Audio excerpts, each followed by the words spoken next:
முரளி இப்ப இருக்கிற நிலைமையில அவரை நீ நேர்ல போய் பார்த்து ஆறுதல் சொல்லிட்டு அப்படியே ஒரு சாரி கேட்டுட்டு வரதுல ஒண்ணு தப்பு இல்லையே. ஆக்சுவலா நீ மட்டும் அதை பண்ணேன்னு வை, முரளியோட மனசுல நல்ல ஒரு ஃப்ரெண்டாவும் ஒரு கஷ்டமான சூழ்நிலையில சப்போர்ட் பண்ற ஒரு நல்ல பேங்க் மேனேஜராவும் நீ தெரியுவ. வாட்? என்னடா என்ன சொல்ற? சென்னைக்கு வரலையா? என்னடாச்சு? இப்ப என்ன எதையும் கேட்காத. இந்த மாச கடைசியில நான் சென்னைக்கு வரும்போது நான் எல்லாம் டீடைல்டா சொல்றேன் உனக்கு. டேய் பாலா, என்னை பத்தி உனக்கு நல்லாவே தெரியும். எதா இருந்தாலும் முகத்துக்கு நேரவே நான் பேசிடுவேன். ஏன் பொண்ணு பாக்குற விஷயத்த கேன்சல் பண்ற? எதா இருந்தாலும் இப்ப சொல்றான். நீ என்ன தப்பா நினைச்சுக்காத. நம்ம 2 பேரும் சின்ன வயசுல இருந்து நண்பர்களா இருக்கோம். அந்த நட்புக்குள்ள இந்த விஷயத்துக்காக எந்த விரிசலும் ஏற்படக்கூடாது. டேய் கொஞ்சம் விஷயத்த சொல்றியா முதல்ல? ஒண்ணும் இல்ல, என் ஒய்ஃப் சைட்ல ஒரு ஜோசியர் இருக்காரு. அவர்கிட்ட ஜாதகம் பார்த்தோம். சரத் காவியாவோட ஜாதகத்துல சில பொருத்தங்கள் சரியில்லை அப்படின்னு அவர் ஃபீல் பண்றாரு. இதனால என் ஒய்ஃப் கொஞ்சம் பயப்படுறா. டேய் எப்படிடா உன்னால கோர்வையா போய் சொல்ல முடியுது? எப்ப ஆரம்பிச்சா? அனாவசியமா இரிட்டேட் பண்ணாம உண்மையை சொல்றா. இந்த ஜாதகம் பொருந்தல அப்படிலாங்கிற சாக்குலாம் எனக்கு வேணாம். நான் அதெல்லாம் நம்ப மாட்டேன்டா. ஏன்னா எனக்கே அஸ்ட்ராலஜி பத்தி ஒரு புக்கு அளவுக்கு நாலேஜ் இருக்கு. நான் பார்த்துட்டேன். எந்த கொம்பனும் அது சரியில்லைன்னு சொல்ல முடியாது. நீ விஷயத்த சொல்றியா என்னன்னு? தேவையில்லாம உன்னை நான் டென்ஷன் பண்ண வேண்டாம்னு நினைச்சேன். நீ இவ்வளவு கேட்டதுனால சொல்றேன். 2 நாளைக்கு முன்னாடி எனக்கு ஒரு இமெயில் வந்திருந்துச்சு. அந்த இமெயில உன் பொண்ணை பத்தி சிலர் ஏதோ தப்பா சொல்லியிருந்தாங்க.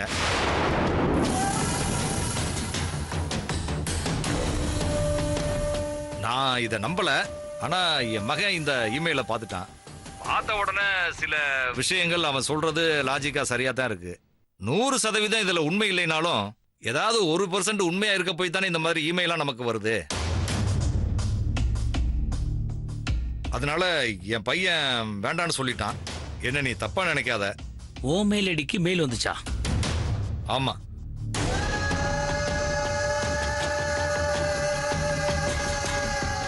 சரிடா, இந்த மாதிரி சின்ன சின்ன விஷயத்துக்கெல்லாம் உன் பையன் சென்சிட்டிவ் ஆனானா நாளைக்கு இவங்களுக்கு கல்யாணம் பண்ணி வச்சோன்னு வச்சுக்கோ, அப்புறம் வேற ஏதாவது பெரிய பிரச்சனை ஆகிட போகுது. சரி, நான் அவசரமா ஆஃபீஸ் கிளம்பிட்டு இருக்கேன். நான் உன்ட்ட அப்புறம் பேசுறேன்டா. ஓகே? சரிடா. சண்டே காவியாவை பொண்ணு பார்க்குற ப்ரோக்ராம் கேன்சல் ஆயிடுச்சு. ஐயோ, என்னங்க ஆச்சு? அதை இனிமே தான் கண்டுபிடிக்கணும். இந்த தடவை அவ்வளோ ஈஸியா விட மாட்டேன். வரேன். ஏங்க டிஃபன் சாப்பிட்டு போங்க. நீயே சாப்பிடு. எஸ்.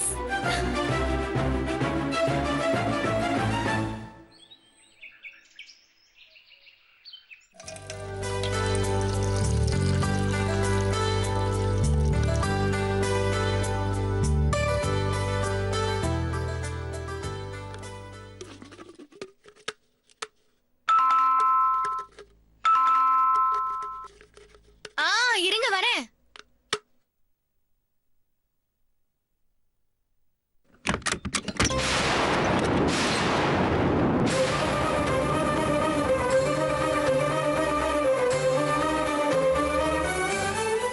இது மிஸ்டர் முரளி வீடு தானே? ஆமா, நீங்க கரெக்டான வீட்டுக்கு தான் வந்திருக்கீங்க. இது முரளி அண்ணா வீடு தான். நீங்க மேனேஜர் சுஜாதா தானே? நான் தான் சுஜாதான்னு நீங்க எப்படி கரெக்டா கண்டுபிடிச்சீங்க? அது ஒரு பெரிய ராணுவ ரகசியம். அது அப்புறமா சொல்றேன். முதல்ல நீங்க உள்ள வாங்க. Please come in.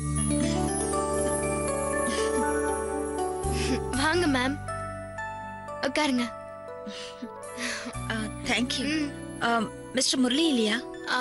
அண்ணா எங்க பக்கத்துல கடைக்கு போயிருக்காங்க. இப்ப வந்துருவாங்க. பை தி வே, நான் யாருன்னு சொல்லவே இல்லையே. சாரி, நான் தான் சந்தியா, முரளி அண்ணாவோட கடைசி சிஸ்டர். எனக்கு தெரியும். உங்க பேர் தான் எனக்கு ஞாபகம் இல்லையே தவிர உங்களை எனக்கு நல்லா தெரியும். உங்க ரிசப்ஷனுக்கு தான் வந்தனே. ஆனா நீங்க தான் சுஜாதான்னு எப்படி எனக்கு கரெக்டா அடையாளம் கண்டுபிடிச்சீங்க? உங்க ரிசப்ஷன்ல என்ன பார்த்ததுனாலயா? உண்மையை சொல்லனா ரிசப்ஷன்ல உங்களை பார்த்தது எனக்கு சரியா ஞாபகம் இல்ல. ஆனா இப்ப நான் உங்களை கரெக்டா கண்டுபிடிச்சதுக்கான காரணத்தை சொல்லணும்னா, எங்க வீட்ல முதல்ல நீங்க ஏதாவது சாப்பிடுங்க, அப்புறம் தான் சொல்லுவேன். என்ன சாப்பிடுறீங்க? Coffee or tea? காஃபி. சரி, ஒரு 2 மினிட்ஸ்ல வந்துடுறேன்.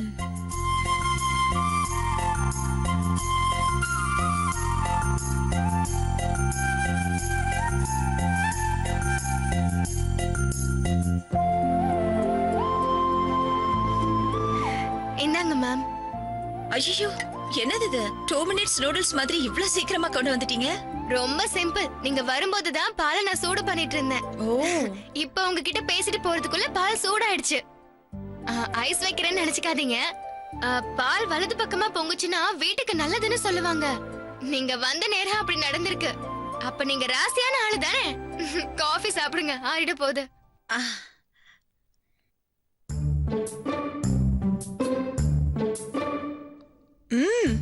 நீ கலகலன்னு இன்ட்ரெஸ்டிங்கா பேசுற மாதிரியே உன் காஃபி கூட சூப்பரா இருக்கு.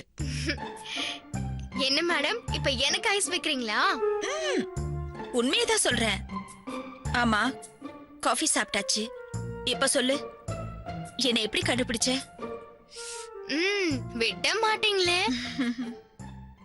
அண்ணனுக்கு 2 நாளைக்கு முன்னாடி ஃபேஷியல் பண்ணி விட்டேன். அப்ப அவர்கிட்ட சொன்ன, கூடிய சீக்கிரம் உங்களுக்கு ப்ரமோஷன் கிடைச்சு மேனேஜர் ஆக போறீங்கன்னு. ஒரு பேங்க் மேனேஜர் ஸ்மார்ட்டா இருக்க வேணாமான்னு கேட்டேன். அத சொன்னதுக்கு அண்ணன் சிரிச்சது. எதுக்கு சிரிக்கிறீங்கன்னு கேட்டதுக்கு, மேனேஜர்னதும் எனக்கு எங்க மேனேஜர் சுஜாதா மேம் ஞாபகம் வந்துருச்சு. அவங்க புதிய வார்ப்புகள் பாகிராஜ் மாதிரி கண்ணாடிய போட்டுக்கிட்டு டென்ஷனா நடப்பீங்கன்னு கிண்டல் பண்ணாரு. இன்னைக்கு அச்சு அசல் அப்படியே நீங்க வந்து நின்னதும் நான் கரெக்டா கண்டுபிடிச்சிட்டேன். இன்ஃபேக்ட் அண்ணன் கிட்ட உங்களுக்கு ஃபோன் பண்ணி மாட்டி விட போறேன்னு தான் சொன்னேன். இப்ப நேர்லயே பார்த்து சொல்லிட்டேன். அப்படி கமெண்ட் அடிச்சாரா? பரவாயில்ல பரவாயில்ல, எப்படி இருந்தாலும் பேங்க்குக்கு வந்து தானே ஆகணும். அப்ப பாத்துக்கிறேன். ஐயோ, good evening ma'am. Good evening. நம்ம பேங்க் ரெகுலராக வர ஆட்டோ டிரைவரை பார்த்ததும் எனக்கு ஒன்றும் புரியல. அவன் தான் சொன்னான் நீங்கள் வந்திருக்கீங்கன்னு. It's a pleasant surprise ma'am. ஒரு ஃபோன் பண்ணியிருந்தீங்கன்னா நானே ஆஃபீஸ் வந்திருப்பேன். Anything important? ஒரு இம்பார்ட்டன்ட் விஷயமும் இல்ல, சும்மா தான் உங்களை பார்க்க வந்தேன். ஏன் மிஸ்டர் முரளி, நான் ஏதாவது விஷயம் இருந்தாதான் உங்க வீட்டுக்கு வரணுமா? சும்மா வரக்கூடாதா? அப்படியெல்லாம் ஒன்றும் இல்லை, நீங்கள் எப்போ வேணாலும் வரலாம். Your always welcome. சந்தியா, உங்களுக்கு ஏதாவது குடிக்க கொடுத்தியா? சூப்பரான ஃபில்டர் காஃபி போட்டு கொடுத்தாங்க. அது மட்டும் இல்ல, நீங்க என்ன பத்தி அடிச்ச கமெண்ட கூட போட்டு கொடுத்துட்டாங்க. அப்படியெல்லாம் ஒன்றும் இல்லை மேடம். ஓட்டவை போட்டு கொடுத்துட்டியா? அப்புறம் வச்சுக்கிறேன். மிஸ்டர் முரளி, உட்காருங்களேன் ப்ளீஸ்.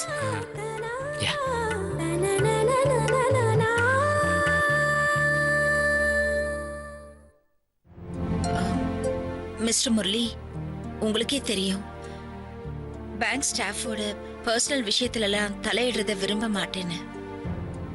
ஆனா அன்னைக்கு அந்த பொண்ணு வீட்டுக்காரங்க உங்ககிட்ட மன்னிப்பு கேட்கறதுக்கு பேங்க்குக்கு வந்திருந்தப்போ சிவா அவங்கள சத்தமா கத்திட்டாரு.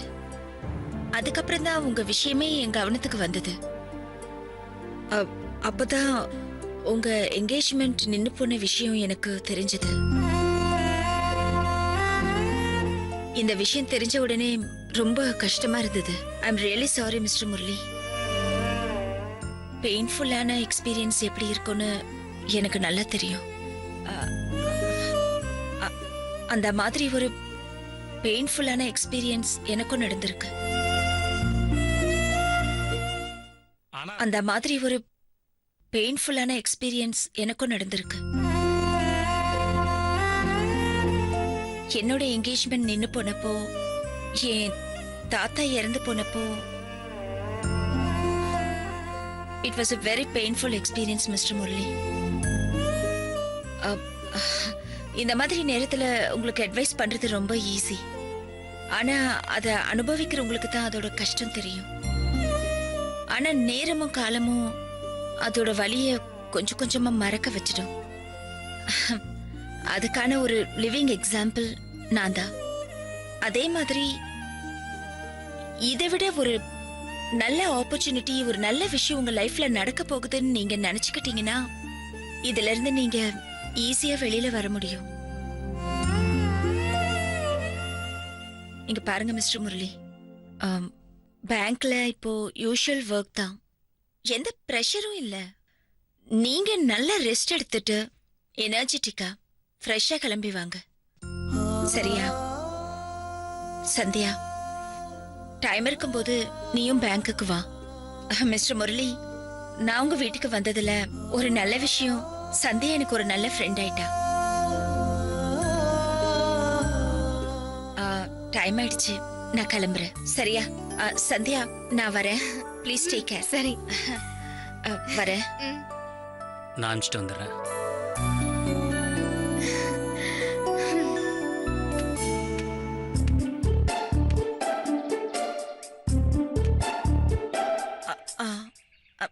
I'm sorry mister Murali. எதுக்கு மேம்? அன்னைக்கு என்ன நடந்திருக்குன்னு தெரியாம நான் வந்து கோவப்பட்டு கண்டபடி உங்களை போன்ல திட்டிட்டேன். உங்க என்கேஜ்மெண்ட் நின்னு போச்சுன்னு எனக்கு தெரிஞ்சதுக்கு அப்புறம் தான் நான் உங்களை அவசரப்பட்டு திட்டிட்டேனேன்னு தோணுச்சு. சிவா கிட்ட நீங்க இந்த விஷயத்த சொல்லிருக்கணும்னா நீங்க பணம் வாங்கி கொடுத்த அன்னைக்கே சொல்லிருக்கணும் இல்லையா? ஏதோ ஒரு காரணத்துக்காக தான் அப்படி சொல்லிருக்கீங்கன்னு அப்புறம் தான் எனக்கு புரிஞ்சுது. I'm really sorry Murali. It's okay ma'am, நான் எதுவும் தப்பாக எடுத்துக்கல. இப்படி பார்த்தா சிவா மேலே தான் தப்பு. நான் அவ்வளோ சொல்லியும் அவன் வந்து உங்ககிட்ட கேட்டிருக்க கூடாது. ஏன்டா அவன்கிட்ட சொன்னேன்னு ரொம்ப ஃபீல் பண்ணிட்டு இருக்கேன். ஏன் அண்ணனை இவங்களும் கல்யாணம் பண்ணிக்க கூடாது? அப்படி மட்டும் நடந்தா 2 பேரும் மேட் ஃபார் ஈச் அதர் கப்புலா இருப்பாங்க. ப்ளீஸ். Cheers.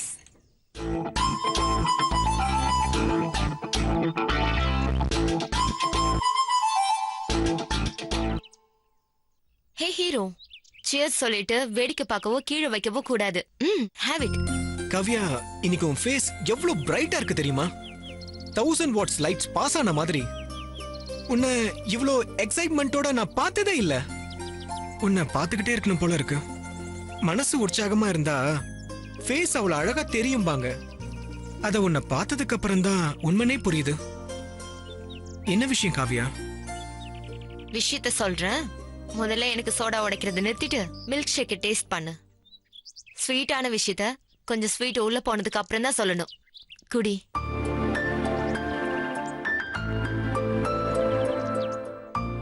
இப்ப சொல்லு. நம்ம மெயில் ஒர்க் அவுட் ஆயிடுச்சு. எங்க அப்பா ஃப்ரெண்ட் பாலா அங்கிள் இருக்கார்ல, அப்பாவுக்கு ஃபோன் பண்ணி இந்த அலைன்ஸ்ல என் பையனுக்கு இஷ்டம் இல்ல, சாரி டிராப் பண்ணிடலாம், அதனால நாங்க சென்னை ட்ரிப்பை கேன்சல் பண்ணிட்டோம் அப்படின்னு சொல்லிட்டாரு. என்ன சொல்ற நீ? யாரோ ஒரு ஸ்ட்ரேஞ்சர் மெயில நம்பி ஒரு க்ளோஸ் ஃப்ரெண்டோட பொண்ண வேணாம்னு சொல்லிட்டாரா? என்ன மனுஷன் அவரு? ஹே, அவரை பத்தி தப்பா பேசினா அடி வாங்குவ. இல்ல காவியா, நமக்கு இது அட்வான்டேஜா இருந்ததுனால நமக்கு எந்த கஷ்டமும் இல்ல, மனஸ்தாபமும் கிடையாது. பட் இதுவே வேண்டாதவங்க ஒரு பொண்ணோட லைஃபை இப்படி கெடுத்திருந்தாங்கன்னா அந்த பொண்ணோட மனசு எப்படி தவிச்சிருக்கும்? சார், மத்தவங்களுக்காக இவ்ளோ சிம்பத்தி காட்டுறீங்களே, நீங்க என்ன பெரிய கம்யூனிஸ்டா? இவ்ளோ சென்டிமெண்டா பேசி உருகுறீங்க. நானே எவ்வளவு பெரிய கண்டத்துல இருந்து தப்பிச்சிருக்கேன்னு இப்பதான் ரிலாக்ஸ் ஆயிருக்கேன். நீ என்னடானா மாறல் மண்ணாங்கட்டின்னு பேசிக்கிட்ட. காலையில பாலா அங்கிள் ஃபோன் பண்ணதும் எக்ஸாம் ரிசல்ட் மாதிரி ஒரு நிமிஷம் நடுங்கி போயிட்டேன். அப்புறம் அப்பா மூஞ்சி மாறி போய் சீரியஸ் ஆனதுக்கு அப்புறம் தான் நம்ம ஐடியா ஒர்க் அவுட் ஆயிடுச்சுன்னு புரிஞ்சு எனக்கு நிம்மதியாச்சு. பாலா அங்கிள் இமெயில் மேட்டர் சொல்லாம ஹாரோஸ்கோப் பொருந்தலன்னு பாலிஸ்டா சொல்லிருக்காரு. ஆனா அப்பா தான் ஹாரோஸ்கோப் பாக்குறதுல எக்ஸ்பர்ட் ஆச்சே. எந்த முட்டாள்டா சொன்னா பொருந்தலன்னு உண்மை சொல்டான்னு ஒரு சத்தம் போட்டாரு. அதுக்கப்புறம் தான் பாலா அங்கிள் சட்டில்டா இமெயில் மேட்டர் பத்தி சொல்லி தான் அதை நம்பலங்கிறதையும் சொல்லிருக்காரு.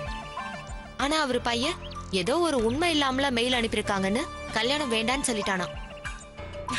ஹலோ யூஸ் மாப்ள சார், தேங்க்யூ வெரி மச் மாப்ள சார்.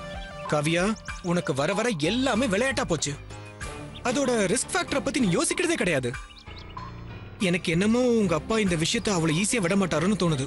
நீ வேற ஏற்கனவே சொல்லியிருக்க அவருக்கு சைபர் கிரைம்ல அவ்வளவு போலீஸ் ஆபீசர்ஸ் தெரியும்னு. கண்டிப்பா இந்த விஷயத்த அவங்க கிட்ட சொல்லி விசாரிக்க சொல்லுவாரு. ஆக்சுவலா பார்த்தா அவருக்கு என் மேலதான் ஒரு டவுட் இருக்கும். பிரச்சனை வாசல் கிட்டயே நிக்கிற மாதிரி இருக்கு. அதுக்கு என்ன பண்ணணுங்கிற? எங்க இருந்தாலும் வாழ்கன்னு விஷ் பண்ணிட்டு என் ரிசப்ஷன்ல நின்னு போட்டோ எடுத்துப்பியா? ஏண்டா, நான் இல்லாம உன்னால இருக்க முடியுமா? இடியட் மாதிரி பேசாத. பிரச்சனை வாசல்ல நின்னாலும் சரி, வந்து பார்த்தாலும் சரி, we have to face it. அதை விட்டுட்டு பயந்து நடுங்குற. அப்படி ஒரு பிரச்சனை வந்தா நான் பாத்துக்கிறேன். எல்லாத்தையும் மறந்துட்டு என்ன கொஞ்சம் சந்தோஷமா மில்க் ஷேக் சாப்பிட விடுறியா?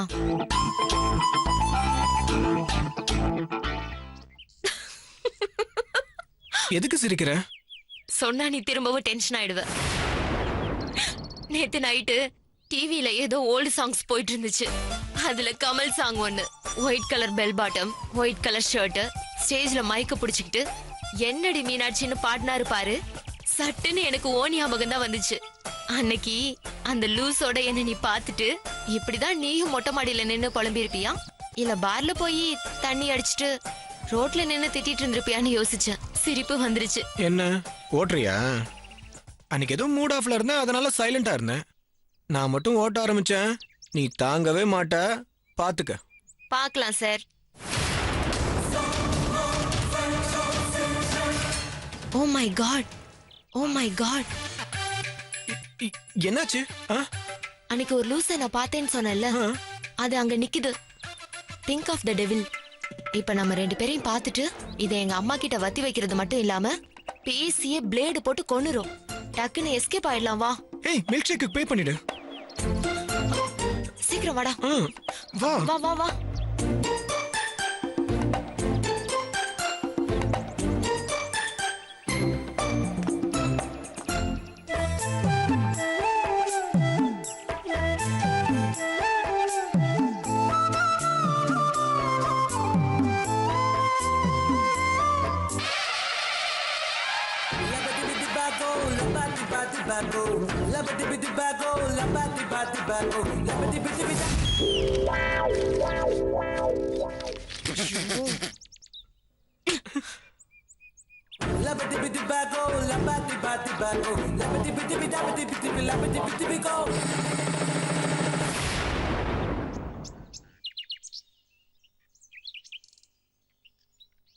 ஐயா, உங்களை பார்க்க நான் ஆசிரமத்துக்கு வந்திருந்தேன். நீங்க காசிக்கு போயிருந்ததா சொன்னாங்க. தரிசனம், பிரயாணம் எல்லாம் நல்லபடியா இருந்துச்சா? அந்த ஈஸ்வரன் புண்ணியத்துல எல்லாம் நல்லபடியா நடந்தது. நான் வருஷா வருஷம் இந்த டயத்துல போயிட்டு வருவேன்னு அது உங்களுக்கு தெரியாதா? ஒவ்வொரு வருஷமும் செப்டம்பர் மாசம் காசியில 48 நாள் ருத்ர மகா யாகம் நடக்கும். 49வது நாள் மகா ஆர்த்தியோட யாகம் முடியும். அதுல கலந்துகிட்டு நேத்து தான் சென்னைக்கு வந்தேன். வாமா, நல்லா இருக்கியா? நல்லா இருக்கேன், எடுத்துக்கங்க. எனக்கு வேண்டாமா, நான் காபி டீ எல்லாம் சாப்பிடுறது இல்ல. நீங்க பால் தான் சாப்பிடுவீங்கன்னு எனக்கு நல்லா தெரியும். பால் தான் கொண்டு வந்திருக்கேன். சரி. என்னங்க மாமா?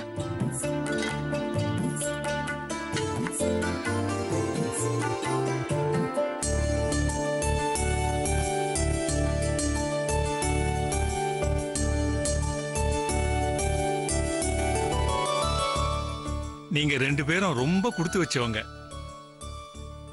உங்களுக்கு நல்ல மருமக அந்த ஈஸ்வரன் கருணையால அமைஞ்சிருக்கா.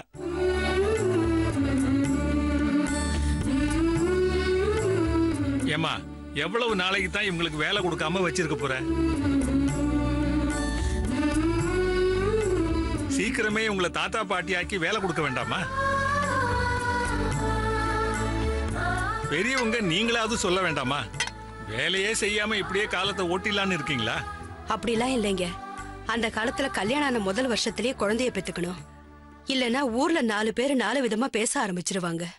ஆனா இந்த காலத்துல குழந்தை பெத்துக்கிறத தள்ளி போட்டு முதல்ல நாங்க சந்தோஷமா இருக்கணும்னு சொல்றாங்க.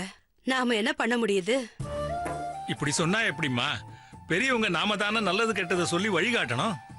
இயற்கையா காலங்காலமா நடந்துகிட்டு இருக்கிற விஷயங்களை எந்த காரணத்தை கொண்டும் தள்ளி போடக்கூடாது. எதுக்காக சின்ன வயசுலயே கல்யாணம் பண்ணி வாரிசுகளை உண்டாக்கணும்னு அந்த காலத்துல சொல்லி வச்சிருக்காங்க? எல்லாத்துக்கும் பின்னால ஒரு காரணம் இருக்கு. ஏன்னா அப்பதான் 2 பேர் மனசுலயும் சக்தியும் தெம்பும் இருக்கும். அது இருக்கிறப்பவே எல்லா கடமையும் நல்லபடியா செஞ்சு முடிக்கணும்னு தான். அப்பதான் தென்னை மரம் பலன் கொடுக்கற மாதிரி வயசான காலத்துல நம்மள வச்சு பாதுகாப்பாங்க. இப்படி தள்ளி போட்டு பின்னாடி உடம்புல ஏதாவது கோளாறு வந்து குழந்தை பெத்துக்க முடியாம போச்சுன்னா எவ்வளவு கஷ்டப்படுவாங்க. அப்ப வருத்தப்பட்டு என்ன புண்ணியம்? இயற்கையை மீறினா என்ன நடக்கும்னு காஷ்மீர்லயும் கேதார்நாத்லயும் பாத்துக்கிட்டு இருக்கோம்ல. ஆக்சுவலா நானே ஆசிரமத்துக்கு வந்து இவங்க 2 பேர் ஜாதகத்தை பார்க்க சொல்லலாம்னு நினைச்சிட்டு இருந்தேன். நல்ல வேளை நீங்களே வீடு தேடி வந்துட்டீங்க. அம்மா அர்ச்சனா, உங்க 2 பேர் ஜாதகத்தை எடுத்துட்டு வந்து ஐயாட்ட கொடுமா.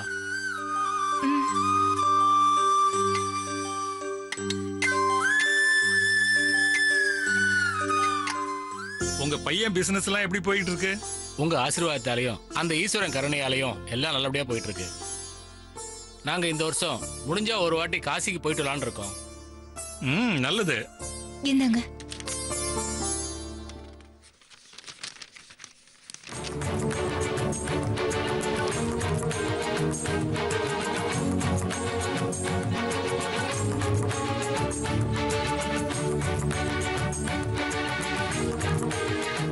ரெண்டு பேர் ஜாதகமும் ரொம்ப நல்லாவே இருக்கு.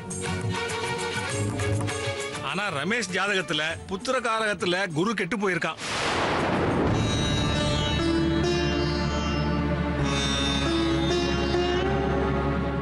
அதனாலதான் ஏதோ ஒரு காரணத்தால குழந்தை பிறக்கிறது தள்ளி போயிட்டே இருக்கு.